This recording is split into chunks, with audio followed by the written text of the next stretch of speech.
ऐसा नहीं कि ये बड़ा क्लेश का मार्ग है। जब तक अध्यात्म मार्ग अंदर प्रकाशित नहीं होता तब तक है, क्योंकि आसक्ति राग हमारा शरीर में और भोगों में है, परमानंद का अनुभव है नहीं। परमानंद का आकर्षण भी इतना नहीं जितना भोगाकर्षण है। तो परमानंद के मार्ग में कृपा से चल तो दिए हैं, पर ऐसा लगता है कि सुख तो इंद्रियजन्य भोगों में ही है। और हम बहुत हर्षित होते हैं जब हमारी ज्ञानेंद्रियां किसी भी विषय का आकर्षण कराकर कर्मेंद्रियां उसमें वर्तती हैं, तो हमारा अंतःकरण हर्षित होता। आज हमने ये खाया, ये पिया, ये देखा, ये सुना, ये भोगा। यही है हमारा बंधन जो हम स्वयं स्वीकार किए हुए हैं। ये हमारे निश्चय से ही हटेगा। उपदेश सदगुरुदेव के, आचार्य के, प्रभु के और स्वीकृति हमारी स्वीकृति ही परमार्थ में हमें आगे बढ़ाएगी। अगर हम उपदेश स्वीकार न करें तो हम आगे नहीं बढ़ सकते। करुणा करके प्रभु उपदेश करते हैं, युञ्जन्नेवं सदात्मानं योगी नियत मानसः शांतिं निर्वाण परमां मत संस्थामधिगच्छति। वश में किए हुए मन वाला योगी मन को इस तरह से सदा अपने आराध्य देव में लगाता हुआ मुझ में संयम पूर्वक जो वृत्तियों को जोड़ा तो सम्यक स्थिति मेरी हो गई, अर्थात भागवतिक स्थिति में वो स्थित हो जाता है। उसी को निर्वाण पद मिलता है, उसी को परम शांति पद मिलता है। वो वर्तमान में मोक्ष स्वरूप है, वर्तमान में परमानंद भगवत स्वरूप है। युञ्जन नेवं सदात्मानं योगी नियत मानसः। योगी जिसका निश्चय हो गया है भगवत प्राप्ति। भगवत प्राप्ति का स्वरूप द्वंद्वों को सहते हुए निरंतर भजन वृत्ति में डूबना। निरंतर, ये कठिन शब्द है निरंतर। अगर हम बहुत काल तक अभ्यास सब कुछ सहते हुए नहीं करेंगे तो निरंतर भजन नहीं चला सकते आप। और यदि बहुत काल तक आप ऐसा अभ्यास कर ले गए, दीर्घ काल निरंतर सत्कार सेवितो दृढ़ भूमि, तो आपके हृदय की भूमिका ऐसी दृढ़ हो जाएगी कि आपको भजन करना नहीं पड़ेगा। केवल भजन का आप स्वाद लीजिए, भजन चल रहा है, कैसा आनंद होता है। सच्ची मानिए, ये सब अकल नहीं लगानी पड़ती कि ये मिथ्या है, इसे त्याग दो, इसमें सुख नहीं। ये सब प्रारंभिक ककहरा की पढ़ाई होती है। जब नाम का निरंतर हृदय में स्फुरण होने लगता है, बड़ी महिमा है नाम की। हमारे हृदय में जब तक नाम के प्रति महत्व बुद्धि नहीं आ रही, तभी तक ये बात है। वज्रम पापमही भृतां भगवदोद्रेकस्य सिद्धौषधम् मिथ्या ज्ञान निशा विशाल तमस तिग्मांस बिंबोदयः क्रूर क्लेशमहीरुहा मुरुतर ज्वाला जटालह शिखी द्वारम निर्वृत्ति सद्यम नो विजयते कृष्णेति वर्णद्वयम्। ये जो प्रभु का नाम है, हरि कृष्ण, गोविंद, माधव, ये ऐसे महामहिमा में प्रभु के नाम हैं। फिर अपना ये राधा नाम तो ये स्वयं हरि जपते हैं, इसकी महिमा का क्या वर्णन करें। वज्रम पाप मही भृताम, ओहो, जहां कोई नाम का आश्रय लिया तो जैसे बड़े बड़े पर्वतों को चकनाचूर कर दे वज्र, उसमें ऐसी ताकत है। जो देवराज इंद्र का प्रधान अस्त्र है वज्र, अगर वज्र का प्रहार कर दे तो हिमालय को भी धूर करके उड़ा दे, वो इतनी सामर्थ्य उस वज्र में है। वज्रम पाप मही भृताम, बड़े बड़े जैसे पर्वतों को वज्र चूर चूर कर देता है, ऐसे ही भगवान नाम अनंत जन्मों के पापों को भस्म कर देता है। कोई भी पाप उस उपासक के जीवन में अब भजन नहीं छुड़वा सकता। शरीर में पीड़ा देना और भजन में बाधा पहुंच जाना, दोनों में अंतर है। भजनानंदी का भजन न रोक सके, यह सबसे बड़ी चतुरता होती है उस उपासक की। शरीर में आए हुए प्रारब्ध का इतना प्रभाव तुम मत स्वीकार करना कि तुम्हारा परमार्थ बाधित हो जाए, भजन रुक जाए। यह सामर्थ्य भजन से ही मिलती है। किसी भी पाप के प्रायश्चित के लिए और कुछ करने की जरूरत नहीं है। एकमात्र हमारे आराध्य देव का नाम जो हमें गुरुदेव ने दिया है, बस उसका सतत स्मरण।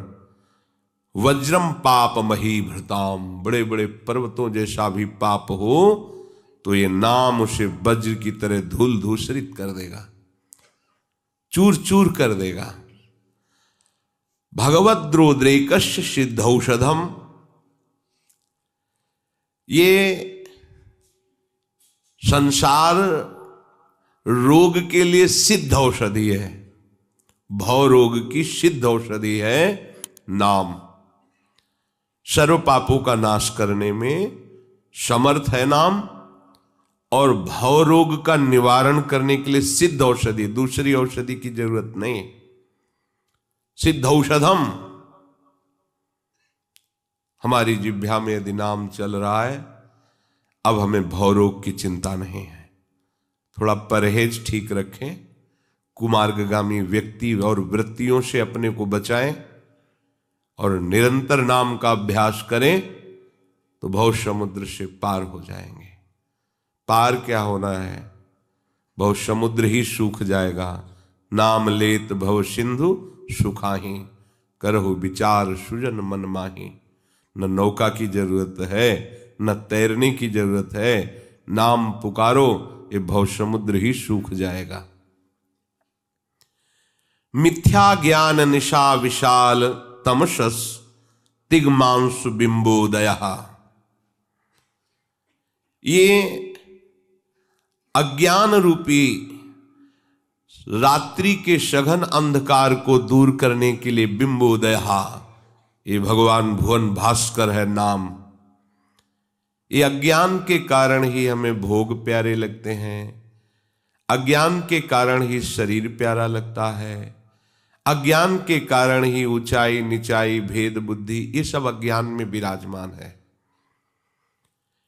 इस अज्ञान रूपी विशाल रात्रि के अंधकार का नाश करने के लिए ये भगवान सूर्य के समान है नाम। जैसे सूर्य भगवान का उदय होने के पहले ही अंधकार रात्रि का प्रभाव खत्म हो जाता है, ऐसे ही नाम का दृढ़ निश्चय करते ही ये अज्ञान अंधकार हटने लगता है। और कहीं नाम चल पड़ा, जपना और चलना इसमें अंतर है। जपते जपते जब ये मल विक्षेप आवरण का नाश हो जाता है तो नाम स्वयं चलता है। कैसे बताएं कि उन उपासकों को कैसा सुख मिलता है जिनके निरंतर नाम चलता है। पर इसमें कोई खास बात नहीं हुई है, वो आप भी कर सकते हैं, पर आप निरंतर ना पकड़ने के कारण नाम को ये बीच बीच में जो असाधन करते रहते हैं, इसलिए आपको अनुभव में नहीं आता। आप नाम जापक हैं, परमार्थ के पथिक हैं, वैष्णव हैं, भगवत आराधन में तत्परता लाने की चेष्टा करते हैं, पर आपको जो आनंद मिलना चाहिए वो नहीं मिल रहा। उसका कारण है आपका साधन के साथ साथ असाधन भी होना। ये असाधन जब तक रहेगा तब तक वो ज्ञान जो आप वर्णन करते हैं वो अज्ञान ही है, अभी आपको वास्तविक ज्ञान नहीं है। वास्तविक ज्ञान होने पर जैसे सूर्य उदय होने पर अंधकार नहीं रहता, ऐसे ज्ञान रूपी भास्कर का उदय होने पर हृदय में अज्ञान नहीं रहता। अज्ञान तिमिरांधस्य ज्ञानांजन शलाकया चक्षुरुन्मीलितम मेन तस्मै श्री गुरुवे नमः। जिन गुरुदेव के मंत्र नाम वचन के प्रभाव रूपी सूर्य से हृदय का ज्ञान रूपी तिमिर नष्ट हो जाता है, ऐसे सदगुरुदेव भगवान को नमस्कार करते हैं। मिथ्या ज्ञान निशा विशाल तमसस्तिग्मांश बिंबोधया। इस अज्ञान रूपी रात्रि के अंधकार को दूर करने के लिए भास्कर के समान समर्थ है ये नाम। हमें और कुछ साधन करने की आवश्यकता नहीं, करें तो अच्छा है। अगर नाम नहीं है और साधन चल रहा है तो शून्य है। नाम है और साधन चल रहा है तो वो 10 गुना फल देने वाला होगा। नाम अंक है। क्रूर क्लेश महीरुहा मुरुतर ज्वाला जटालह सिखी। ये जो क्रूरता है हृदय में, बार बार अशांति क्लेश, ये बड़े बड़े वृक्षों की तरह हमारे हृदय में जड़ जमाए हैं, हट ही नहीं रहा। क्रूरता, अशांति, विषयों के प्रति आकर्षण जनित बार बार विक्षेप, बार बार मान अपमान निंदा स्तुति जन्म मृत्यु, इन द्वंद्वों का प्रभाव।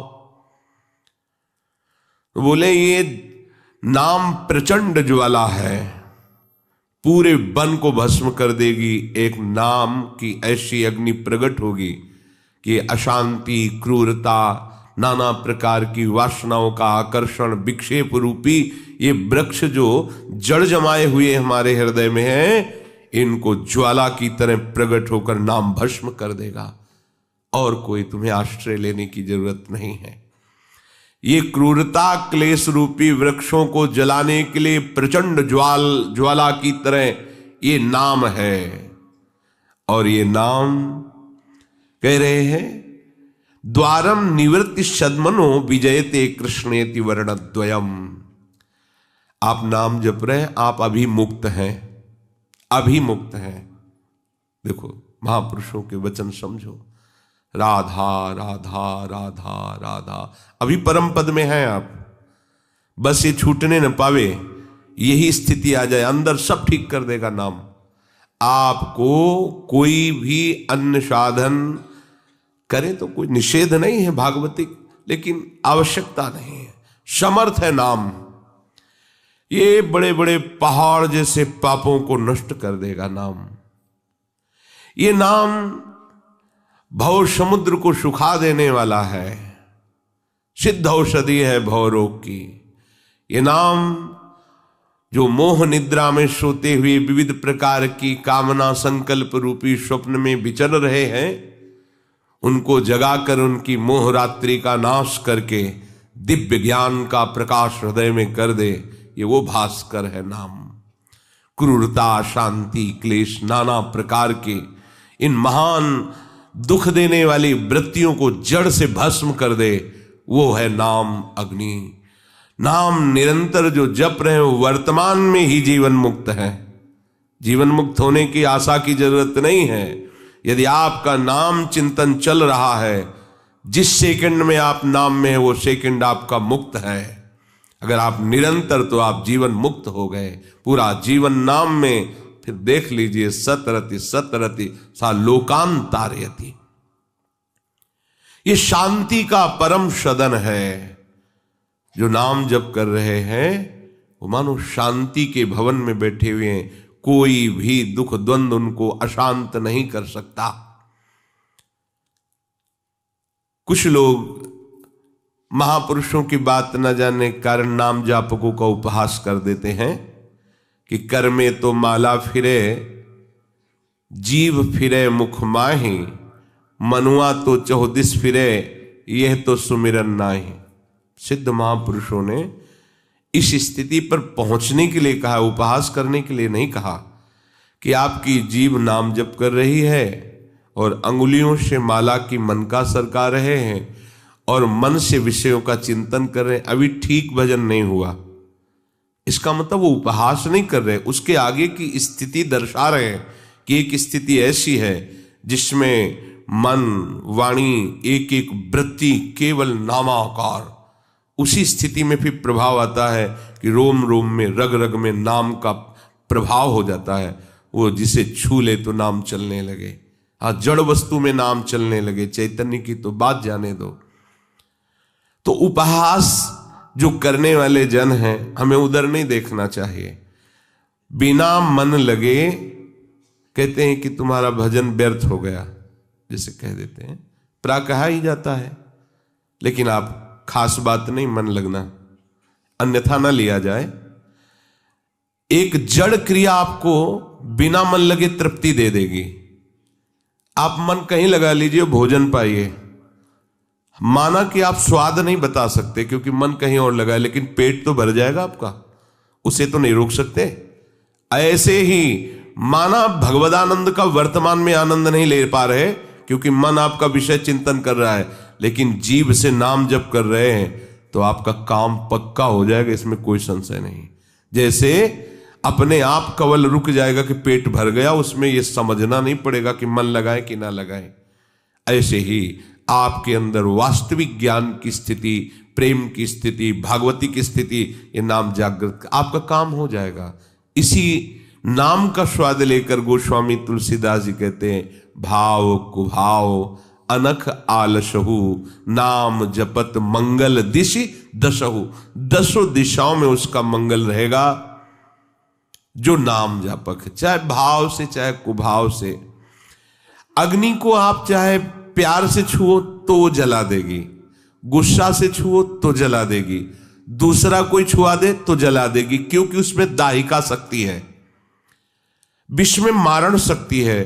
श्रद्धा विश्वास से प्रणाम करके विष पियो तो मार देगा, गुस्सा करके पियो तो मार देगा, कोई जबरदस्ती पिला दे तो मार देगा, क्योंकि उसमें मारण शक्ति है। अमृत में अमृतत्व जीवनी शक्ति विराजमान है, प्यार से पियो या गुस्सा से पियो या कोई पिला दे, वो अपना काम करेगा। इन प्राकृतिक वस्तुओं में अपने स्वभाव और प्रभाव का बिना किसी बाधा के असर देखा जाता है। तो क्या नाम का प्रभाव, नाम का स्वभाव, नाम की महिमा इन जड़ वस्तुओं से भी कमजोर है? अरे भाव करो या न करो, राधा वो अपना काम करेगा। जैसे भाव करें या न करें, आग को छू लो तो जल जाओगे, ऐसे ये नाम है। बड़े बड़े महान से महान अपराधों को भस्म करने की सामर्थ्य है, अज्ञान का नाश करने की सामर्थ्य है। नाम जीह जप जागहि जोगी, वो योगी कहलाएगा, वो जगा हुआ पुरुष कहलाया जाएगा जिसकी जिह्वा से नाम चल रहा है। किसी की मत सुनो, कोई उपहास करता है करने दो, तुम चिंता मत करो। नाम और नामी में अभेद है। यदि राधा बोल रहे हैं तो स्वामिनी हमारी जिह्वा पर कृपा करके ये अक्षर रूप में विराजमान हो रहे हैं, तभी बोल पा रहे हो। कृष्ण बोल रहे हो, गोविंद बोल रहे हो, तो गोविंद जिह्वा में विराजमान हो रहे हैं अक्षर रूप में। नहीं तुम्हारी सामर्थ्य नहीं कि तुम कृष्ण हरि गोविंद ऐसे नाम उच्चारण कर सको। ऐसा कोई भी तुम्हारा उपहास किसी भी तरह का करे तो आप बुरा मत मानिएगा, और उपहासकों की बात सुन करके अपने भजन में अंतर मत लाइएगा, क्योंकि प्रारंभ में माला से अच्छा भजन होता है। अगर आपका अभ्यास दृढ़ नहीं है तो माला की अत्यंत आवश्यकता है। शुरू से सिद्ध बनने की कोशिश ना करें। देखो, एक तार जब मंत्र चल रहा होता है, अभ्यास जैसा प्रारंभ से किया जाता है वैसा होता है। जैसे किसी ने प्रारंभ से माला का अभ्यास किया और माला में ही तन्मयता ले, तो वृद्धावस्था में भी माला से ही उसको वो सुख की अनुभूति, यद्यपि वो है स्थिति पे, पर वो माला के बिना नहीं चल सकता। और जैसे प्रारंभ में ही दोनों प्रकार की शिक्षा दी गई गुरुजनों के द्वारा कि कुछ समय माला से अभ्यास करो, कुछ समय बिना माला से अभ्यास करो। कल ऐसा हो जाए कि तुम्हारा हाथ किसी तरह से टूट जाए, कोई पीड़ा से युक्त हो जाए, तो फिर तुम भजन में रुचि नहीं कर पाओगे, क्योंकि माला में तुमने पूरी रति कर ली, तो फिर बात नहीं बनी। दोनों तरह अभ्यास करो, क्योंकि नाशवान शरीर कभी भी धोखा दे सकता है। तो अब जैसे अभ्यास किया गया बिना माला के, अब वो एक तार चल रहा है, तो उसमें मन का चलाना, गिनना, ये सब फिर नहीं हो पाता है। वो एक तार चल रहा है, पर वहां तक पहुंचने के लिए बहुत जरूरी है माला चलाना। अगर आप प्रमाद स्थिति करेंगे तो फिर भजन में नहीं चल पाएंगे। माला से बहुत बड़ा सहयोग मिलता है। देखो, एक तो रुचि बढ़ती है, और दूसरी बात हमें ये लगता है कि आज 10,000 नाम जप किया, हमें और बढ़ाना चाहिए। फिर हम 10,000 100 किए, फिर और बढ़ाना चाहिए। प्रारंभ में ये ठीक है। एक स्थिति होती है जहां माला आदि तो सवाल ही नहीं उठता, नहीं होता, नहीं हो सकता। मतलब वो एक तरह से ऐसा माना जाएगा कि मानो उसको कोई भार दे दिया गया हो। मना स्थिति जब अंतर्मुख एकदम डूब जाएगी तो बाहरी फिर चेष्टाएं नहीं हो पाएगी। वो भूरी सखी जी ने कहा है, नाम श्वास दो बिलग चलत हैं, इनको भेद न मुंह को भावे। श्वास ही नाम, नाम ही श्वासा, नाम श्वास को भेद मिटावे। ये बात आई। अब श्वास और नाम का भेद मिट गया, दो नहीं रह गए।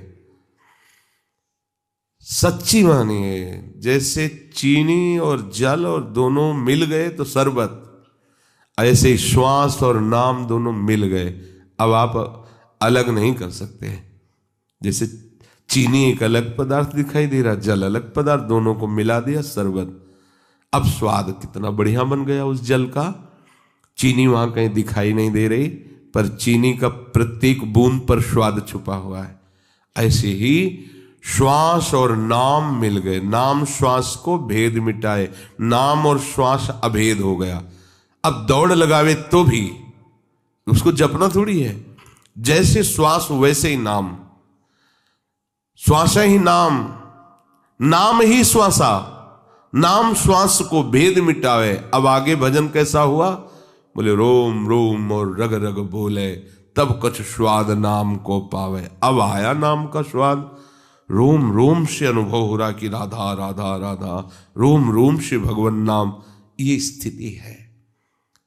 उस स्थिति में ये सब बाहरी लीलाएं बंद हो जाती हैं।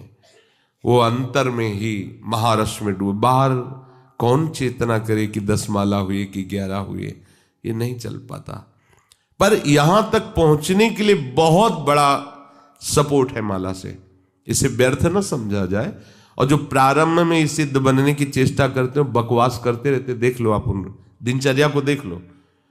अगर आपके हाथ में माला है, बात भी करना हुआ तो आपको लगेगा कि माला है, और आप देखिए बात करना बंद होगा कि मन का चलने लगेगा। और अगर 10 ही नाम ले लिए तो अपने स्टॉक में तो जमा हो रहा है ना नाम।